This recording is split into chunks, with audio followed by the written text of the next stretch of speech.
Pernah kepikiran nggak kalau Indonesia itu sebenarnya lagi duduk di atas tambang emas?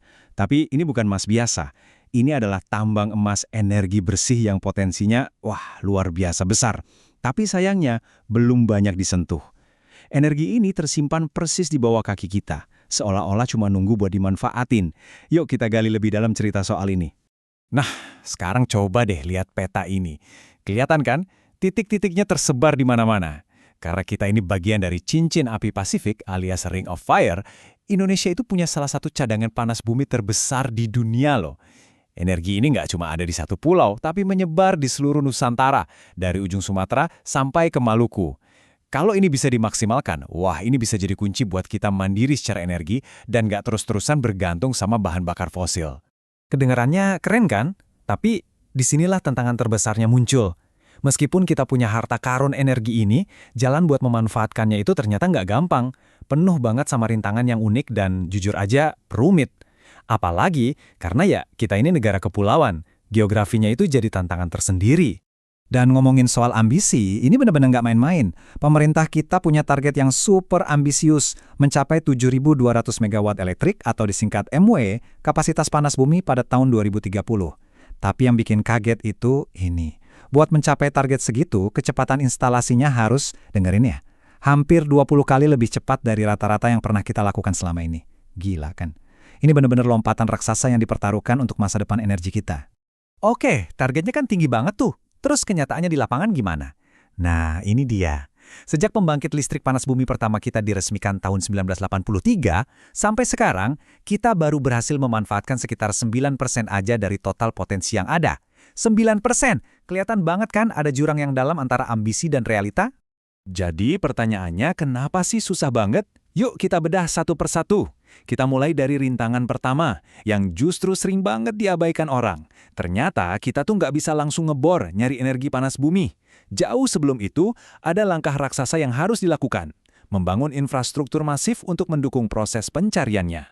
Jadi, ini poin penting banget yang harus kita pahami. Tugas pertama di proyek panas bumi, itu bukan ngebor, tapi konstruksi. Iya, betul, membangun. Sebelum mata bor itu bisa menyentuh tanah, ada banyak banget pekerjaan sipil yang harus diberesin dulu. Mulai dari bikin jalan, landasan sumur, sampai jalur air. Dan semua ini seringkali harus dilakukan di lokasi-lokasi yang super terpencil. Nah, gambar ini nunjukin kontrasnya dengan jelas banget. Coba lihat yang di sebelah kiri. Itu kan denah landasan pengeboran yang rapi, bersih, terencana. Kelihatan gampang kan? Tapi sekarang geser pandangan ke kanan. Nah, itu dia kenyataan pahitnya di lapangan. Proyek gali uruk tanah raksasa di lereng bukit yang curam, becek, dan penuh perjuangan. Beda banget kan? Mungkin ada yang bertanya, well pad atau landasan sumur itu apaan sih? Gampangnya gini, coba bayangin sebuah area datar yang luasnya seringkali bisa seukuran lapangan bola. Area ini dibangun khusus buat nopang rig pengeboran yang beratnya bisa puluhan ton, plus semua peralatannya. Jadi, well pad ini ibarat pondasi utama dari seluruh operasi pengeboran. Tanpa ini, ya nggak bisa mulai. Oke, sekarang kita tahu harus bangun dulu. Pertanyaannya, kenapa bangun infrastruktur ini aja bisa jadi tantangan berat? Jawabannya, karena alam. Tantangan fisiknya itu luar biasa, seolah-olah kita lagi masuk ke arena rintangan alam yang khusus dibuat sama gunung berapi. Ingat kan, sumber panas bumi itu adanya di daerah vulkanik. Artinya apa? Ya lokasinya pasti di pegunungan yang terjal, medannya naik turun ekstrim, dan jelas susah banget dijangkau. Peta 3D ini benar-benar kasih gambaran betapa menantangnya medan yang harus dihadapi. Dan ini nih, gambaran nyata masalah aksesnya. Jalanan sempit dan berkelok-kelok kayak ular ini harus dipahat menembus lereng-lereng gunung. Tujuannya apa coba? Cuma buat mindahin satu alat aja, misalnya pompa lumpur yang beratnya 35 ton, dari pelabuhan sampai ke lokasi. Kebayarkan susahnya? Nggak cuma soal jalan, ada juga bahaya yang selalu mengintai, tanah longsor. Aktivitas panas di bawah tanah itu seringkali bikin batuan jadi rapuh, jadi lerengnya gampang banget longsor. Ini bukan resiko main-main loh, ini ancaman nyata yang bisa menghentikan seluruh proyek berhari-hari, bahkan berminggu-minggu. Dan ya inilah akibatnya di lapangan. Kalau mobil 4x4 yang jagoan di medan berat aja bisa sampai terjebak dan butuh didorong-dorong begini, coba deh bayangin gimana ceritanya mindahin satu set rig pengeboran industri yang ukurannya raksasa lewat medan yang sama. Susah banget pastinya. Eits, ternyata tantangannya bukan cuma soal medan loh. Ada lagi nih, Proses pengeboran panas bumi itu butuh air. Dan bukan cuma sedikit, tapi banyak banget. Bisa sampai 1.500 galon setiap menit. Nah, nyari sumber air sebanyak itu di daerah gunung berapi, itu tantangan raksasa lainnya. Kadang-kadang mereka harus bangun pipa air yang panjangnya bisa lebih dari 13 km cuma buat ngalirin air ke lokasi. Oke, jadi rintangan dari alam udah kebayangkan susahnya, tapi ternyata itu belum semuanya. Sekarang kita geser fokus ke elemen manusia. Ini juga nggak kalah rumit. Ada serangkaian tantangan sosial yang bisa sama beratnya buat diatasi. Kita harus ingat lagi, Indonesia itu negara kepulauan dengan belasan ribu pulau. Grafik ini nunjukin fakta yang menarik. Biaya logistik di Indonesia Timur itu bisa 50-60% lebih mahal dibanding di Barat. Loh, kok bisa beda jauh gitu? Yaitu tadi, karena koneksi antar pulau yang masih kurang bagus dan fasilitas pelabuhan yang belum memadai. Semua ini bikin biaya proyek jadi bengkak. Selain urusan logistik, ada lagi nih rintangan dari sisi manusianya.